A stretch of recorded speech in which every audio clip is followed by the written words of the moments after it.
आता घास टाकताना तिथं बऱ्याच जणांचे पितळाचे घासच घेत नाही. बऱ्याच जणांचे पितळाचे घास घेतच नाही. आता त्या टायमाला विचार करायचा का आपण जेवलो नव्हतो ना ते जेवत नव्हते, आपण झोपलो नाही ते झोपले नाही, बरोबर आहे? आणि ते उपाशी झोपले असं पण आपल्या जोगातलं असं, ते उघडे झोपले असं पण आपल्या अंगावरती पांघरून टाकलं असतं, बरोबर आहे? मग पितळ पाट्यामध्ये कमीत कमी त्यांना घास टाकले हो, कमीत कमी कावळ्याने घास घेईपर्यंत थांबलं तर पाहिजे का नाही? तर माम तर घास घेत नाही ना, मी सुद्धा जेवत नाही असं म्हणाय पाहिजे का नाही?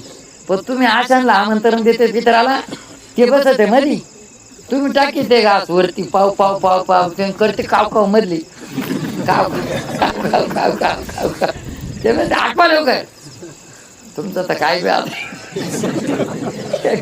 कामाला द्यायचे दिवस मध्ये झालं. आपण तिकडे घास टाकी आता म्हणा काय तुम्ही म्हणले बघ घेतला घास, तुम्ही काय म्हणते घेईल मग घेईन घास, आता बसा आपली जेवण परत घे. तुम्ही इकडं घास घेतला, तुम्ही जेवायला लागले ना तो कावळा घासच घेत नाही का? तिथं मात्र वेटिंग करावं लागते. तुमचं मात्र अंतकरण, तुमचं प्रेम, तुमचा जिव्हाळा कितपर्यंत पाहते ते परीक्षा राहत असे. म्हणून मात्र इकडं कमीत कमी अगोदर सुरुवात करा. ते काव काव करणारे पाहुणे परत येत नाही त्याच्या अगोदर घास टाका तुम्ही, नाही तर ते बसून देतं मग घास टाकायला जाते, मग तिथं आपली परीक्षा होते, बरोबर आहे?